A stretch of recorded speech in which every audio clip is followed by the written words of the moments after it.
औज़ु बिल्लाहि मिनश शैतानिर रजीम।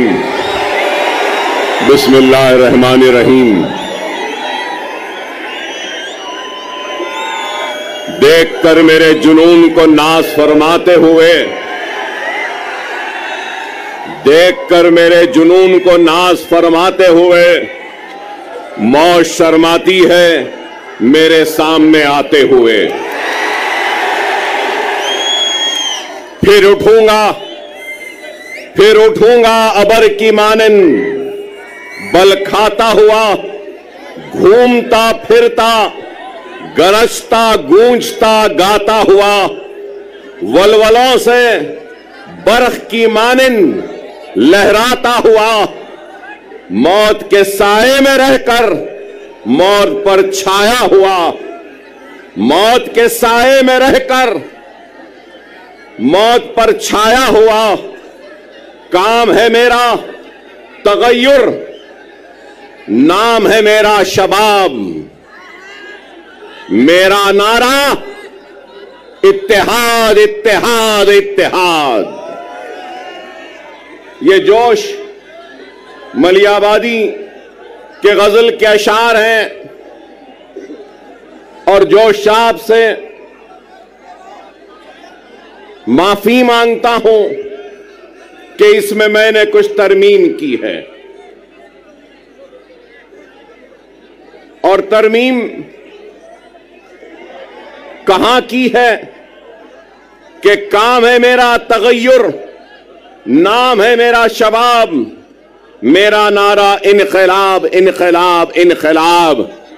तो मैंने इसको मेरा नारा इत्तेहाद इत्तेहाद इत्तेहाद कहा है। बेशक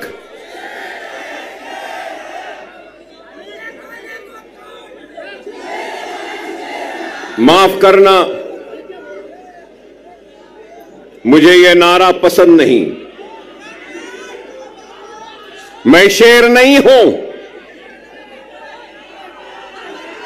मैं मोहम्मद मुस्तफा सल्लल्लाहु अलैहि वसल्लम का गुलामों के गुलामों के गुलामों के गुलामों के गुलामों के जूतियों का दूल हूं। मैं शेर ना हूं, ना मुझे शेर बनना है। 10 साल पहले भी अगर महाराष्ट्र का रुख किया था तो आपको शेर बनाने के लिए रुख किया था। क्या शेर बनना है? शेर बनना है आसान सा है। नमाज के पाबंद बन जाओ, कुरान को तर्जुमे से पढ़ो, सुन्नते रसूलुल्लाह को अपने जिंदगी का हिस्सा बना लो, यतीमों के सर पर हाथ रखो, बेवाओं की मदद करो, जुल्म के खिलाफ आवाज बुलंद करो और दुनिया तुम्हें शेर कह के पुकारेगी। आसान 10 साल पहले भी अगर आपके दरमियान में आया था तो इत्तेहाद के पैगाम को लेकर आया था। उस इत्तेहाद के जरिए नाइंसाफियों को इंसाफ में बदलना चाहता था, हक तलफी को हक में तब्दील करना चाहता था, नाइंसाफी को इंसाफ में बदलना चाहता था और हमारे वजूद के जरिए हमको खत्म करने वालों को यह पैगाम देना चाहता था कि यह मुल्क जितना माथे पे तिलक लगाने वाले का है, सर पे पगड़ी बांधने वाले का है, उतना ही यह मुल्क चेहरे पे दाढ़ी रखने और सर पे टोपी पहनने वाले का भी है। यही पैगाम था और यही कोशिश थी जिसको लेकर हम आगे बढ़े थे 2014 में, और उस 2014 में महाराष्ट्र के 18,000 किलोमीटर का फासला मैंने अपनी गाड़ी में तय किया था। अपनी जान को हथेली में रखकर डराया गया, धमकाया गया, लेकिन न डरे न घबराए, बेखौफ होकर बेबाकी के साथ इज़ारे हक को बयान किया और सिर्फ आपसे अगर इल्तिजा की, आपसे दरखास्त की और आपसे अगर गुजारिश की तो सिर्फ और सिर्फ इत्तेहाद, इत्तेहाद और इत्तेहाद कहा। मैं ये भी याद दिलाऊं कि अकबरुद्दीन ओवैसी 10 साल पहले भी अगर आया था तो इत्तेहाद के लिए आवाज को उठाई थी, दरखास्त की थी, तो अपने इस शेरवानी के दामन को फैलाकर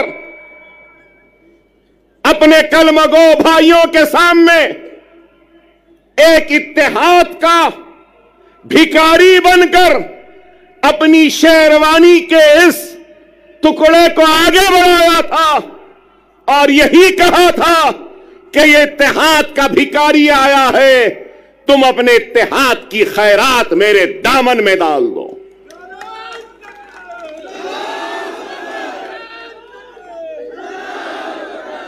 अल्लाह उसके रसूल की कसम, अकबरुद्दीन ओवैसी को अल्लाह ने इज्जत दी, शोहरत दी, नाम दिया, सब कुछ दिया, लेकिन एक बात कहूंगा,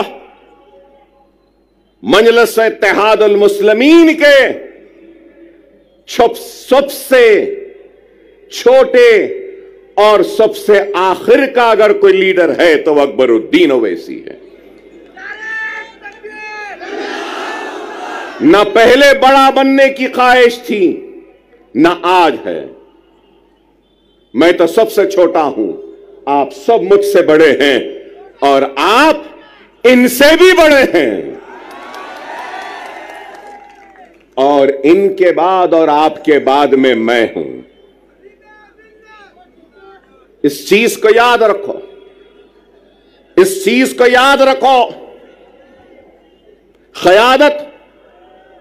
क़यादत एक अजीम जिम्मेदारी है, क़यादत एक अजीम जिम्मेदारी है, और सदक़े दिल और बेगर्ज होकर जो खिदमत करेगा तो अल्लाह उसकी क़यादत में इस्तेहकाम और मजबूती देगा।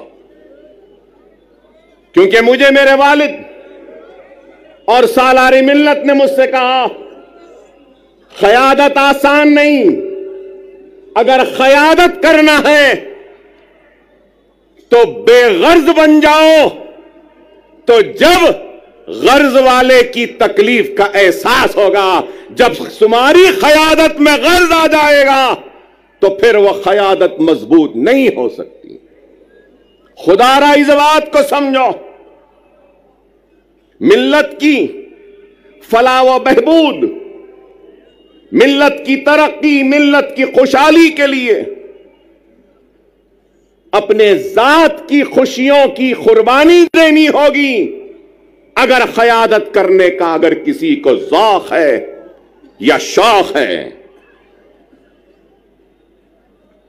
बगैर किसी लालच, बगैर किसी मफाद से अगर कोई आगे बढ़ता है तो अल्लाह सुब्हानहू व तआला उसको कामयाबी, वो कामरानी अता करता। अगर आज मैं यहां खड़ा हूं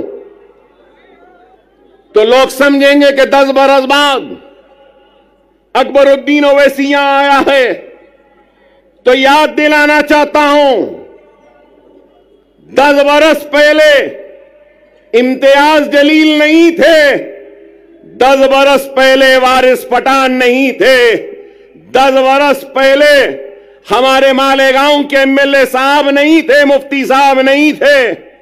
10 बरस पहले हमारे धुलिया के एमएलए नहीं थे। अरे मैं क़यादत बनाने आया था, क़यादत बनी, महाराष्ट्र की बागोदौड़ इन जिम्मेदार हाथों के हवाले किया और इन जिम्मेदार हाथों ने इस क़यादत को आगे बढ़ाने की, ले जाने की बड़ी ही ईमानदारी के साथ, पूरे खुलूस के साथ कोशिश की बैरिस्टर असदुद्दीन ओवैसी साहब की क़यादत में। और आज 10 बरस बाद अगर आया हूं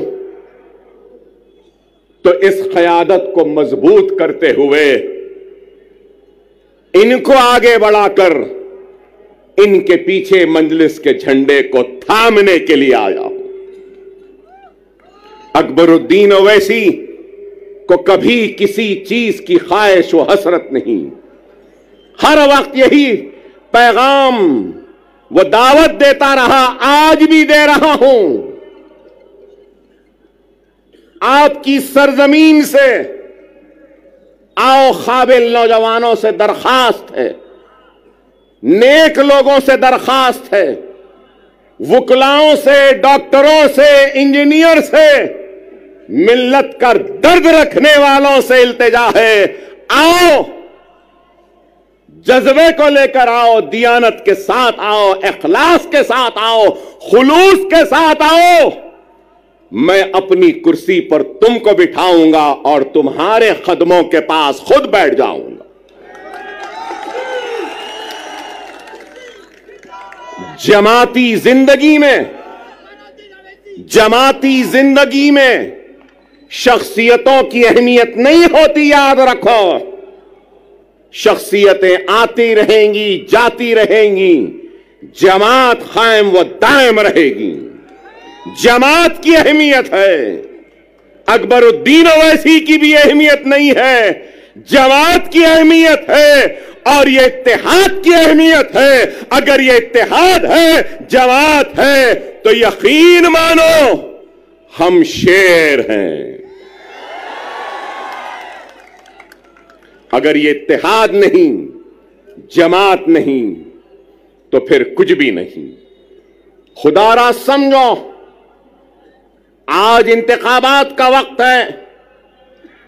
इंतखाबी मैदान में कई जमातें हैं, हजारों जमातें मैं कहूंगा, और शायद मैं गलत ना हूं तो विड्रॉयल के बाद करीब 4000 से जायद उम्मीदवार अपनी किस्मत आजमा रहे हैं। 4000 से जायद बेशुमार जमातें। 10 साल पहले बीजेपी थी, शिवसेना थी और राष्ट्रवादी कांग्रेस थी, कहीं पर समाजवादी पार्टी भी थी। लेकिन आज कांग्रेस है,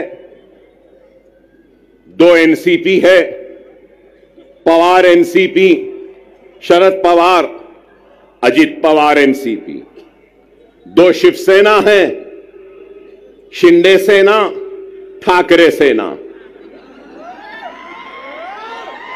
अरे आप अंदाजा लगाइए कितनी पार्टियां हो गई।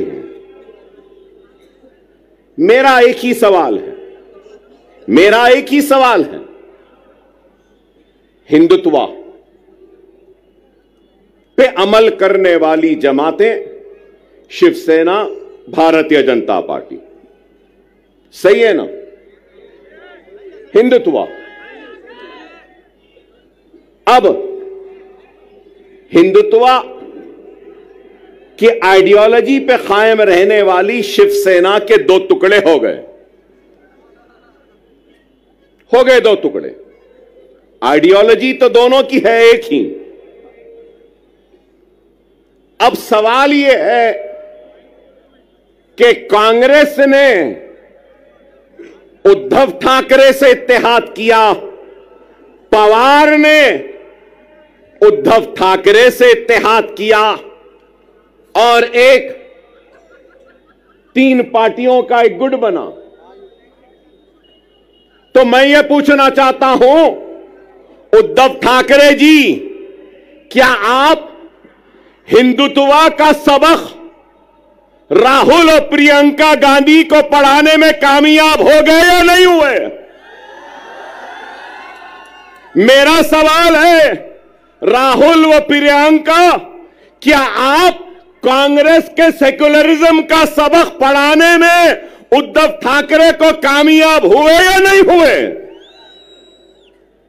फिर मेरा सवाल है, शरद पवार साहब, क्या आप सेक्युलरिज्म का या आपकी जो भी आइडियोलॉजी है उसका सबक उद्धव ठाकरे और उस सेना को पढ़ाने में कामयाब हुए, या उद्धव ठाकरे हिंदुत्व का सबक पढ़ाने में आपको कामयाब हुए? यह मेरा सवाल है। चलो ये इनका हो गया, तो अब दूसरी तरफ अब हम देखते हैं कि अजीत पवार, तो मैं पूछना चाहता हूं कि अजीत पवार शिंदे के सबक को पढ़ लिए, समझ लिए, या शिंदे ने पवार को नया सबक पढ़ाया, नया सिखाया, या फिर बीजेपी ने अजीत पवार और शिंदे को सबक पढ़ा दिया, या फिर अजीत पवार ने अपने करप्शन का सबक मोदी को और योगी को पढ़ा दिया, वो समझ गए? बताओ क्या है, कहां है आइडियोलॉजी, कहां है बुनियादी उसूल? अरे इनके पास कोई बुनियादी उसूल नहीं, कोई आइडियोलॉजी नहीं। अगर कुछ चाहिए तो इनको इख्तिदार चाहिए, इनको गद्दी चाहिए, इनको तख्त चाहिए। लेकिन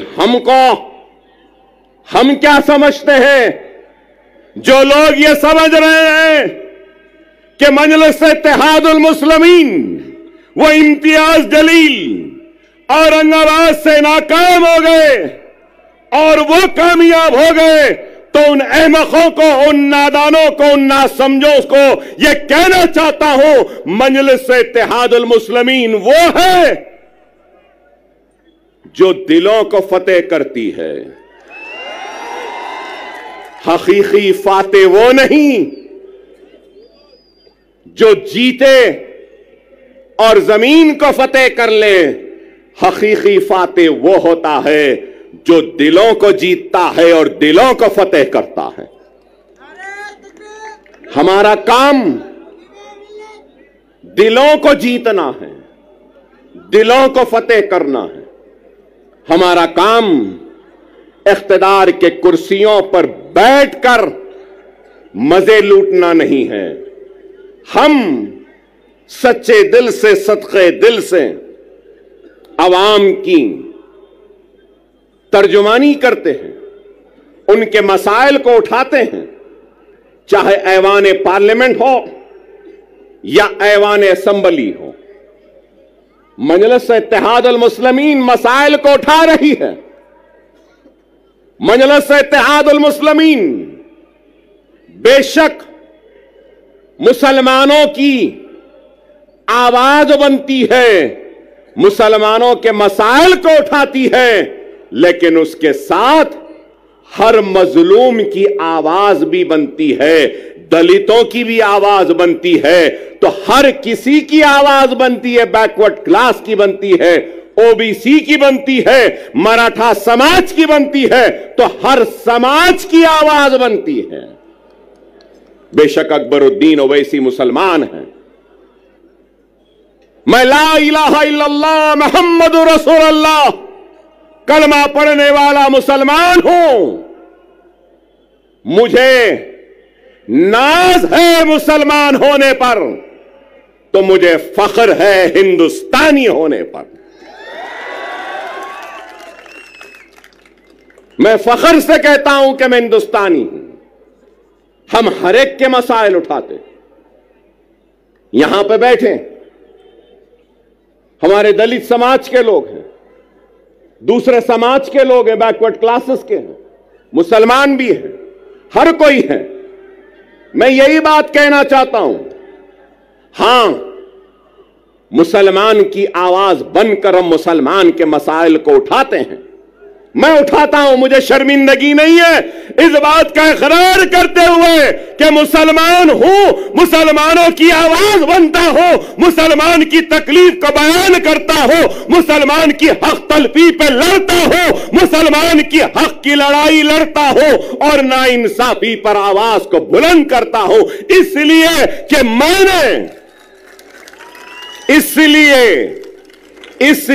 कि मैंने दस्तूर पर हल्फ लिया है, बहैसियत रुकने असेंबली अवामी नुमाइंदे मेरी जिम्मेदारी है कि मैं सबसे पीछे वाले को आगे लाऊं, पिछड़े हुए को ताकत दूं, कमजोर को खुव्वत दूं और जो आखिरी में है उसको आगे बढ़ाऊं। क्या लीडर की यह जिम्मेदारी नहीं? क्या कोई ये इस बात से इनकार कर सकेगा कि हिंदुस्तान की सबसे बड़ी अक़लियत मुसलमान रोजी रोटी, कपड़ा, मकान, तालीम, खुशहाली में सबसे पीछे है? और आज हमारी कोशिश वो पीछे जो मुसलमान है उसको आगे लाएं, हमारी कोशिश वो पिछड़ा हुआ मुसलमान उसको आगे लाएं। अल्लाह उसके रसूल की कसम, जब मुसलमान आगे आ जाएगा तो अगर पीछे ब्राह्मण रहेगा तो उस ब्राह्मण को भी आगे लाने का काम हम करेंगे, क्योंकि हमने दस्तूर पे हलफ लिया है पिछड़ों को, कमजोरों को आगे बढ़ाना हमारी जिम्मेदारी है। यह हमारी सोच है। लेकिन हमारी सोच को मीडिया हाउसेस, अभी इम्तियाज जलील साहब ने मुझसे कहा कि इनके साथ साथ वो आपके दोस्त आए हैं, तो ये हमारे दोस्त हमको बताते हैं कि हम कम्युनल हैं, हमको बताते हैं कि हम भड़काऊ भाषण देते हैं। भड़काऊ नहीं देते, हम हक बयान करते हैं। वो अलग बात है कि हमारी हक बयानी का जवाब इनके पास नहीं होता तो उसको भड़काऊ बना देते हैं।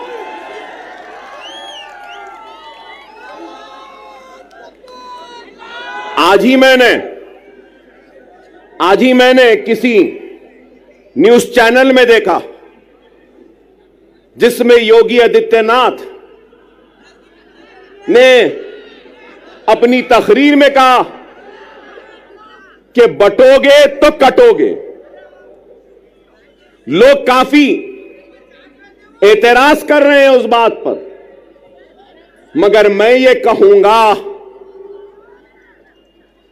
बीफ के नाम पर, मॉब लिंचिंग के नाम पर, घर वापसी के नाम पर, सर पे टोपी पहनने के नाम पर, दाढ़ी पालने के नाम पर जो तुम काट रहे हो, क्या ये तुम्हारी नफरत हिंदुस्तान के सबसे बड़ी अक़लियत से, क्या ये मुल्क को कमजोर नहीं कर रही है?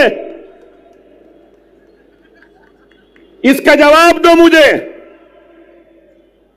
अगर हिंदू और मुसलमान को तुम लड़ाओगे, हिंदू और मुसलमानों को नफरत कराओगे, तो क्या यह मुल्क को कमजोर करने के बराबर नहीं है?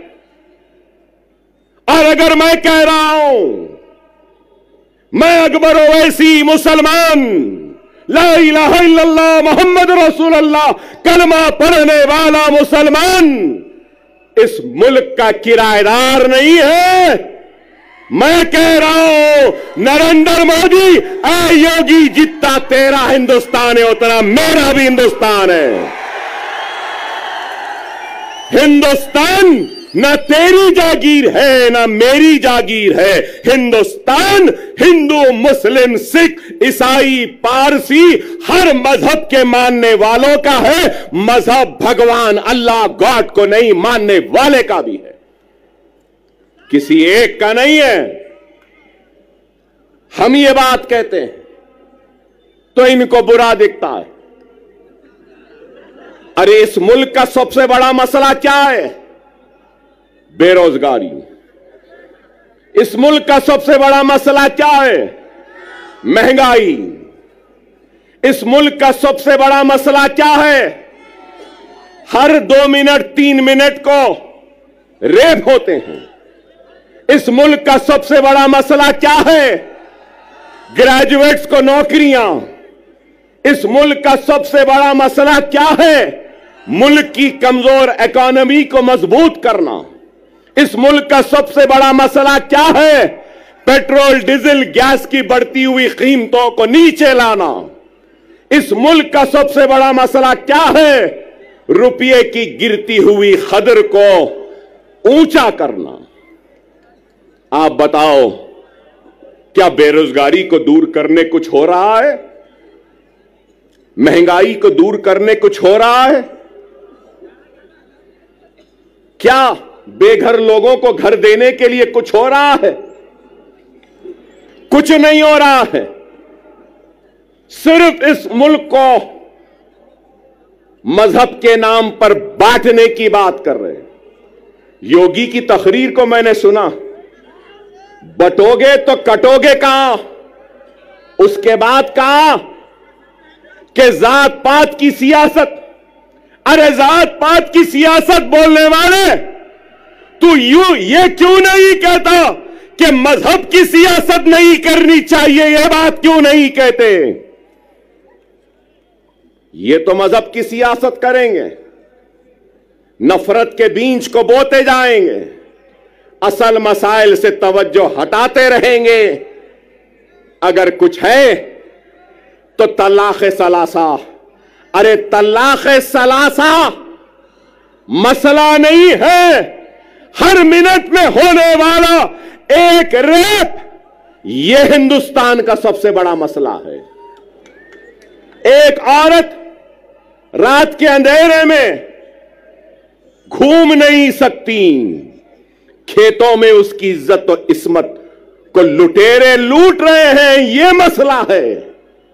अरे इस पे बात करो, इस पे कुछ करो। नहीं, मुसलमान ऐसा, मुसलमान के इतने बीवी, मुसलमान ऐसा करा, मुसलमान वैसा करा। अरे आप बताओ, तलाक़ सलासा हो गया, CAA NRC, CAA NRC. Parliament में थे इम्तियाज जलील साहब, हर मसले पर। अरे आप बताओ, आज मैं यहां खड़े होकर कह रहा हूं, जिम्मेदारी के साथ कह रहा हूं, मजलिस इत्तेहादुल मुस्लिमीन के एक जिम्मेदार लीडर की हैसियत से कह रहा हूं और ये ऐलान कर रहा हूं कि मराठा समाज के लिए जो रिजर्वेशन की तहरीक चला रहे हैं, उनके लीडर, मैं उनसे कहूंगा, हमारा पूरा साथ आपके साथ है, हमारा पूरा ताउन आपके साथ है। हम पूरी कोशिश करेंगे, मगर उसके साथ साथ मैं ये भी कहूंगा, इत्तेहाद होता है ना, तो इत्तेहाद बैनुल मजलूमीन होना चाहिए। इत्तेहाद बैनुल मजलूमीन होना चाहिए। हिंदुस्तान में जुल्म का शिकार अगर कोई है तो वो मुसलमान है। हिंदुस्तान में जुल्म का शिकार अगर कोई है तो वो दलित है। हिंदुस्तान में जुल्म का शिकार अगर कोई है तो वो पसमानदा तबकात है। चलो आओ, मराठा, दलित और मुसलमान इत्तेहादुल बैनुल मजलूमीन बन जाते हैं और अपने जुल्म के खिलाफ आवाज को बुलंद करते हैं।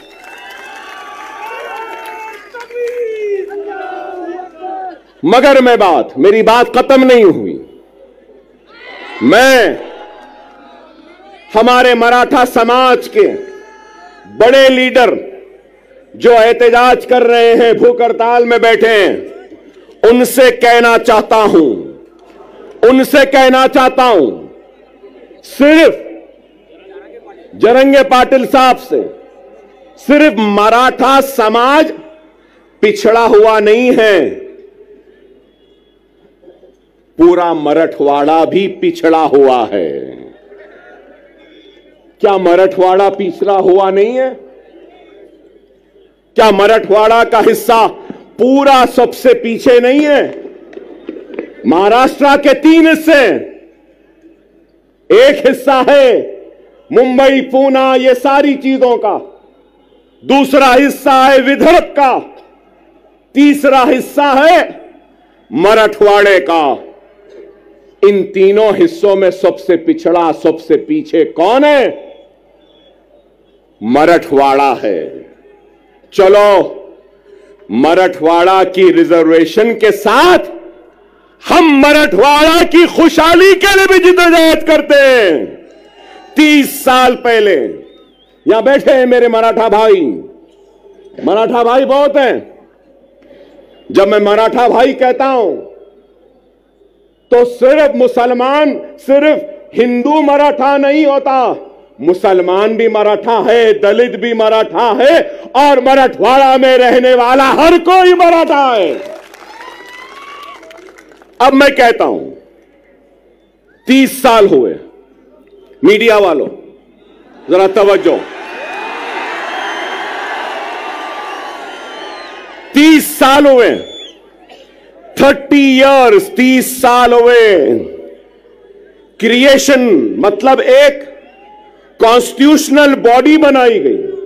क्या आप जानते हैं वो बॉडी क्या है? Marathwada statutory development board. Marathwada statutory development board जो सिर्फ मराठवाड़ा के लिए बनाया गया। कागज पे तो है, पैसा नहीं है, कुछ नहीं देते। चलो मराठों के रिजर्वेशन के साथ हम मराठवाड़ा स्टैट्यूटरी डेवलपमेंटल बोर्ड को 50,000 करोड़ का पहला मुतालबा करते हैं, एहतजाज करेंगे और मराठवाड़ा को हम आगे बढ़ाएंगे। क्या तैयार हो? क्या तैयार हो? मराठवाड़ा का किसान खुदकशी कर रहा है। मराठवाड़ा के लोग पानी के लिए तरस रहे हैं। मराठवाड़ा के लोग दवाखानों के लिए तड़प रहे हैं, दवाखाने नहीं है। 100-100, 200-200 किलोमीटर को जाना पड़ता है। पूरे मराठवाड़ा में सुपर स्पेशलिटी के 1 या 2 दवाखाने। क्या चाहिए? एक गरीब को क्या चाहिए? रोजी, रोटी, बीमारी पर इलाज का इंतजाम आज है या नहीं बताओ? क्या नाम के बदलने से रोजी मिल जाएगी? क्या नाम के बदलने से रोटी मिल जाएगी? क्या नाम के बदलने से किसानों की खुदकशी रुक जाएगी? क्या नाम के बदलने से पानी की प्यास मिट जाएगी? क्या नाम के बदलने से क्या बीमार को शिफा मिल जाएगी? क्या नाम के बदलने से कर्जदार किसान के कर्ज दूर हो जाएंगे? नाम में क्या रखा है? ऐ नाहेलो ना समझो, ऐ झूठो, ऐ बेमानो, काम करो काम। क्या यह गलत है? नीति आयोग की रिपोर्ट उठाकर देख लीजिए मीडिया वालों। काबिल है, मुझसे काबिल, मुझसे पढ़े लिखे, मुझसे समझदार, मुझसे दूरअंदेश, मुझसे ज्यादा सोच फिक्र करने वाले और मैं तो खुला कह रहा हूं, मोदी और योगी का मैं तो दुश्मन हूं, शायद आप उनके दोस्त हैं। बताओ, उनको जाकर बोलो। नीति आयोग क्या कह रहा है? नीति आयोग की लेटेस्ट रिपोर्ट कह रही है, मेरे मराठा भाइयों, कि सबसे पिछड़ा हुआ जीएसडीपी कम है, रोजाना की कमाई, पानी नहीं मिल रहा है, बीमारी के लिए तड़प रहे हैं। नीति आयोग कह रहा है कि वो मराठवाड़ा का रीजन है। मैं इम्तियाज जलील साहब से भी कहूंगा, सीमांचल की तरक्की के लिए मजलिस लड़ रही है। आप पार्लियामेंट में थे तो आप भी लड़े, अब आप आओ, मैं भी आपके साथ हूं। हम मराठवाड़ा की खुशहाली व तरक्की के लिए लड़ेंगे। हम मराठों को साथ में लेंगे, मुसलमानों को लेंगे, हिंदुओं को लेंगे, मराठों को लेंगे, दलितों को लेंगे, एससीओ को लेंगे, एसटी को लेंगे, सबको लेंगे और मराठों और मराठवाड़ा के लिए हम लड़ेंगे। क्या मेरी बात से आप राजी हैं? राजी हैं? मेरी बात सही है? सही है तो नारे तकबीर, नारे तकबीर, नारे तकबीर। मराठा चीफ मिनिस्टर नहीं चाहिए, मराठवाड़ा में पानी चाहिए। मराठा मिनिस्टर नहीं चाहिए, मराठों को नौकरियां चाहिए। मराठा वो क्या कहते हैं, guardian minister, Maratha guardian minister नहीं चाहिए। मराठों और मराठवाड़ा को उसका हक चाहिए।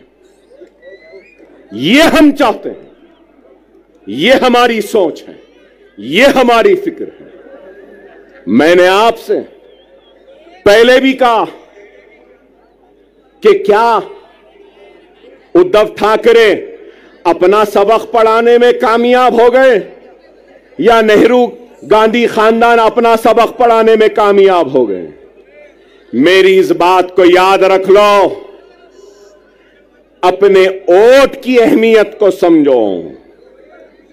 यहां मौजूद सारे लोगों से कहूंगा कि जमहूरियत के जश्न, ये इलेक्शन में तुम्हारी सबसे बड़ी अगर कोई ताकत है तो याद रखो, वो तुम्हारा वोट है। वोट का सही इस्तेमाल करो। अगर वोट का गलत इस्तेमाल करोगे तो नहीं मालूम कौन तुम्हारे वोट को ले जाकर हिंदुत्व के दामन में, उनके कदमों में डाल देगा। क्या गारंटी है? पूरी गारंटियों का दौर चल रहा है। हमारे पास भी 6 गारंटी आई, कर्नाटक में भी गारंटी आई, हरियाणा में भी गारंटी आई। मिस्टर मोदी ने कहा कि मोदी की गारंटी, वाह वाह, ठीक है भाई, वहां भी गारंटी, यहां भी गारंटी, इनकी भी गारंटी, उनकी भी गारंटी, चाय वाले की भी गारंटी। गारंटी तो है। लेकिन ये गारंटी है ना, ये यहां मौजूद ये लोगों का सवाल है, क्या शरद पवार गारंटी देंगे कि इलेक्शन के बाद आप मोदी के साथ नहीं जाएंगे?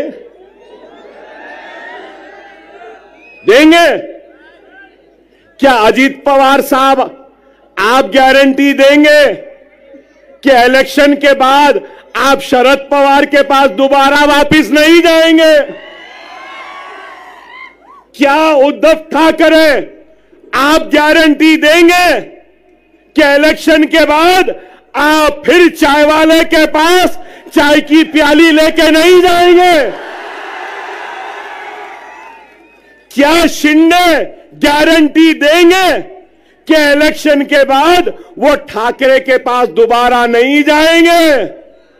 नेहरू और गांधी क्या इस बात की गारंटी देंगे कि वो कभी भी बीजेपी और मोदी के साथ नहीं जाएंगे, हिंदुत्व के साथ नहीं जाएंगे? अरे आज कांग्रेस का शिवसेना के साथ इत्तेहाद करना यह है, इस बात को बोलना है, इस बात को तस्लीम करना है कि हम हिंदू हैं, हिंदुत्व पॉलिटिक्स हम में है और हम हिंदुत्व पॉलिटिक्स को कबूल करते हैं। डायरेक्टली तो कबूल नहीं किए, इनडायरेक्टली कबूल कर लिए। कोई ऐसा खाता है तो कांग्रेस ऐसा खा रही है। यही है, यही है। समझो मेरी इस बात को। सियासी इस शोर और गुल में तुम्हारी आवाज गुम गई है। हर किसी की आवाज है।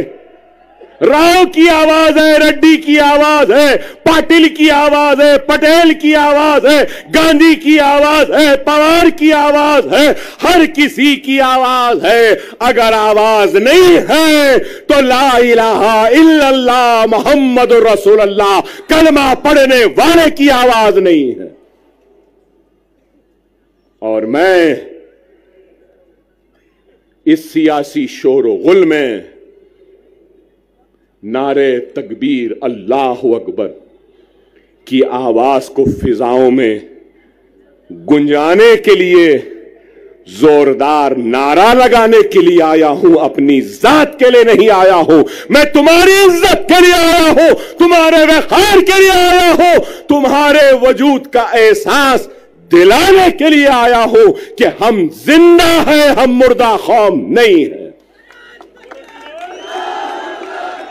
तुम जिंदा कौम हो। अगर तुम जिंदा कौम हो तो उठो, उठो, एक मरकज सियासी पे जमा हो जाओ। उठो और एक हो जाओ। अगर तुम एक नहीं होंगे तो याद रख लो तुम्हारा वजूद खतरे में है। यही जोश, यही वलवला, यही उठना 20 तारीख के दिन है। उठोगे ना? उठोगे ना?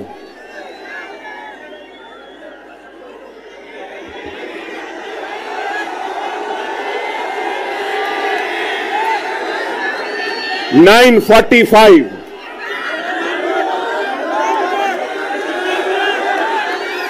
9:45 कैंपेनिंग का टाइम 10 बजे। अभी 15 मिनट बाकी है।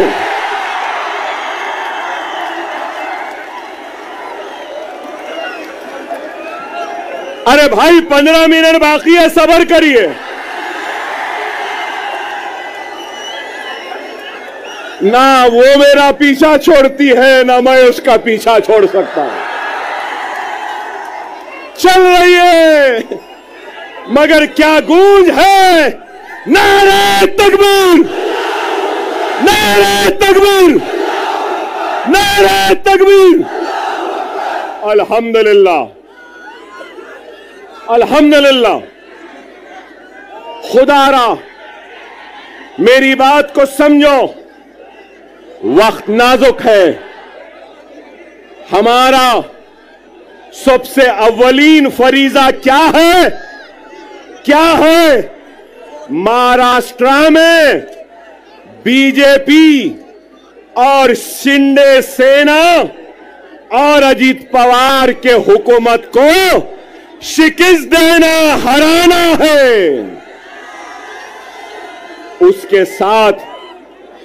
उसके साथ हमारी जिम्मेदारी है। जहां जहां हमारे नुमाइंदे हैं, हमको अपने नुमाइंदों को भी कामयाब करना है। मैं आपके जोश की कदर करता हूं, आपके जोश का एहतराम करता हूं। याद रखो, वो कौम जिसके पास सिर्फ जोश है और होश नहीं, तो वो कौम कामयाब नहीं होती। वही कौम कामयाब होती है जिस कौम के पास जोश भी होता है और होश भी होता है। थोड़ी देर है, सुन लें, अपनी बात को खत्म करूंगा। 12 मिनट हैं।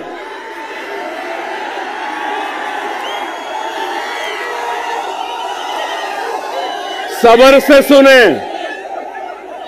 वक्त नाजुक है।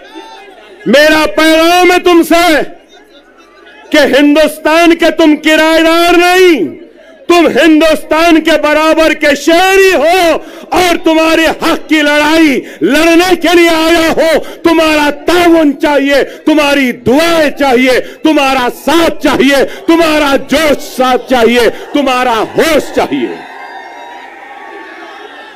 क्या ताउन दोगे? क्या तुम्हारी ताकत दोगे? क्या तुम्हारा इत्तेहाद दोगे? अगर मैं आज इस आवाम से इत्तेहाद की अपील कर रहा हूं, तो मजलिस इत्तेहाद अल मुस्लिमीन से किसी भी वजह से दूर होने वाले हर फर्द, हर मर्द, हर खवातीन, हर कायद से अपील करता हूं कि आओ, इस जमात में आ जाओ, वापिस आ जाओ। ये जमात तुम्हारी भी है, ये तुम्हारी थी, आओ।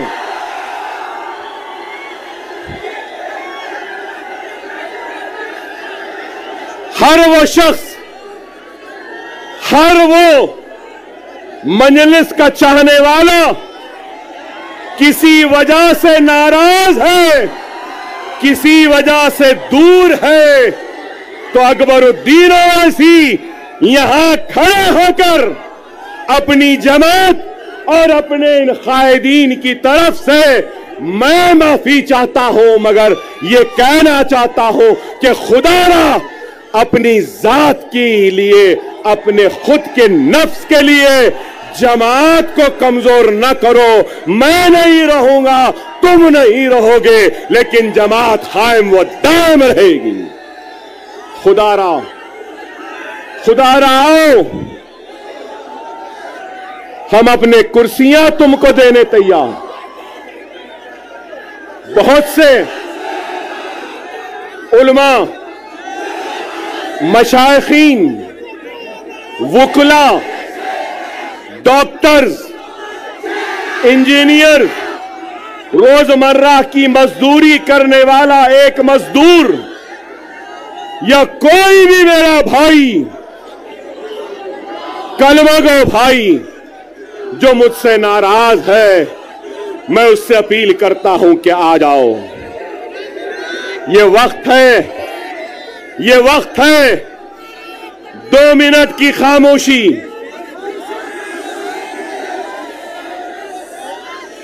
2 मिनट की खामोशी, मेरी बात को सुन लो। महाराष्ट्र की तारीख में ऐसा सुनहरा वक्त नहीं आया जो अब है। अगर हम मुनज़्ज़म, हम मुत्तहिद, हम एक, और अगर हमारे 10 एमएलए आ जाएंगे, ना ठाकरे, ना शिंदे, ना गांधी, ना पवार, हमारी मर्जी, हमारी इजाजत के बगैर कोई भी तख्त पे नहीं बैठ सकता। सुनहरा मौका है, समझो। तुम बादशाहगर हो। तुम क्या हो? बादशाहगर हो। जिसको चाहे तख्त पे बिठा सकते हो, जिसको चाहे तख्त पे औंधा लिटा सकते हो। समझो इस बात को। मैं किसी का नाम नहीं ले रहा हूं, मगर हर एक से अपील कर रहा हूं, आओ ये तुम्हारी जमात है, ये तुम्हारी अपनी जमात है। अगर तुम, एक बात कहूंगा, एक बात कहूंगा, एक बात सुनो, सुनो मेरे भाई। एक बीज होता है ना, बीज, बीज को जमीन में बोते हैं ना, जमीन में बोने के बाद अपने पसीने से, अपने खून से उस जमीन को सेंचते हैं। वो बीज एक पौधे का शक्ल इख्तियार करती है, फिर उसके बाद वो पौधा एक दरख्त बनता है, और दरख्त बनने के बाद उस दरख्त में क्या आते हैं? फल आते हैं, फल। ये वक्त सुनो, ये वक्त सुनो, हमने बीज बोया, खून पसीने से सेंचा जमीन को, पौधा आया, झाड़ लगे, और वो झाड़ में आज फल है। ये फल खाने का वक्त है, फलदार दरख्त को काटने का वक्त नहीं है। खुदा इस बात को समझो, मेरे उलमा ये बात को समझिए, मेरे मशाइख इस बात को समझिए, मेरे डॉक्टर साहिबीन इस बात को समझिए, मेरे वुकला साहिबीन समझिए, मेरे गरीब मुसलमान भाइयों इस बात को समझो। ये फल खाने का वक्त है, फलदार दरख्त को काटने का वक्त नहीं है। खुदारा एक हो जाओ। आपका जोश, आपकी बेचैनी है, नहीं तो बहुत सोच के आया था, जरा चाय चाय भी बोलूंगा, चाय वाले को भी बोलूंगा, मगर आप बोलने नहीं दिए। लेकिन ये जरूर है, अभी इम्तियाज जलील साहब बोले ना, अभी इम्तियाज जलील साहब बोले योगी आने वाला है। योगी, योगी तेरे आने के बाद अकबर भी आने वाला है। मोदी तेरे आने के बाद अकबर भी आने वाला है। हम जवाब देंगे, जिंदगी गुजर गई चाय बनाने में, लेकिन चाय क्या होती है, कैसी बनती है। चाय चाय, चाय की पत्ती, चाय की केतली, चाय का पानी, चाय का चूल्हा, चाय चाय चाय। हम बोलेंगे 20 तारीख को पतंग पतंग पतंग रहेगी। क्या रहेगी? पतंग रहेगी।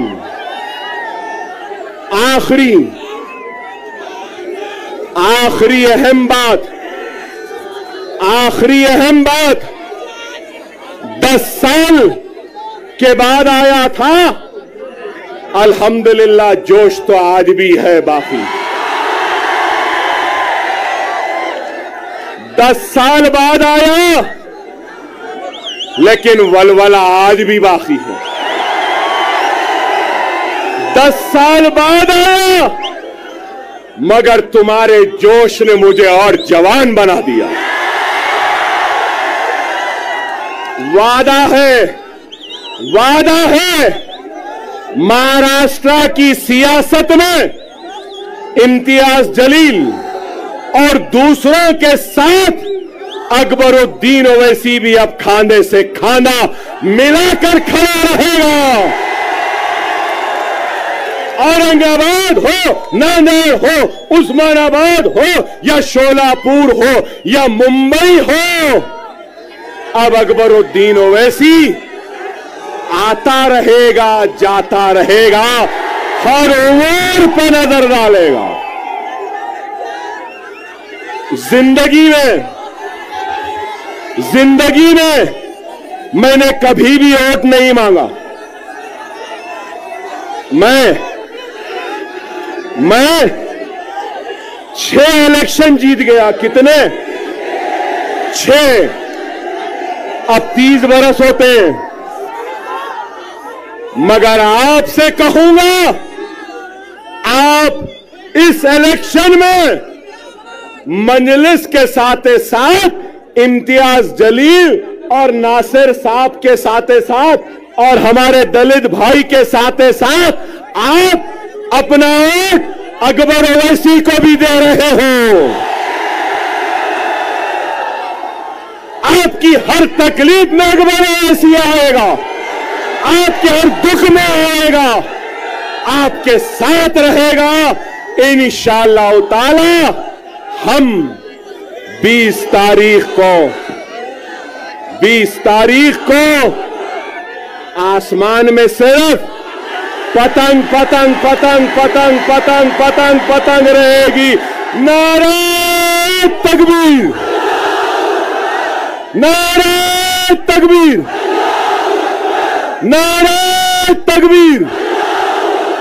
हिंदुस्तान, हिंदुस्तान, हिंदुस्तान। हम सब एक हैं, हम सब एक हैं और हम सब एक रहेंगे। औरंगाबाद हमारा था, हमारा है, हमारा रहेगा। वाखिर दार अल्हम्दुलिल्लाह रब्बिल आलमीन।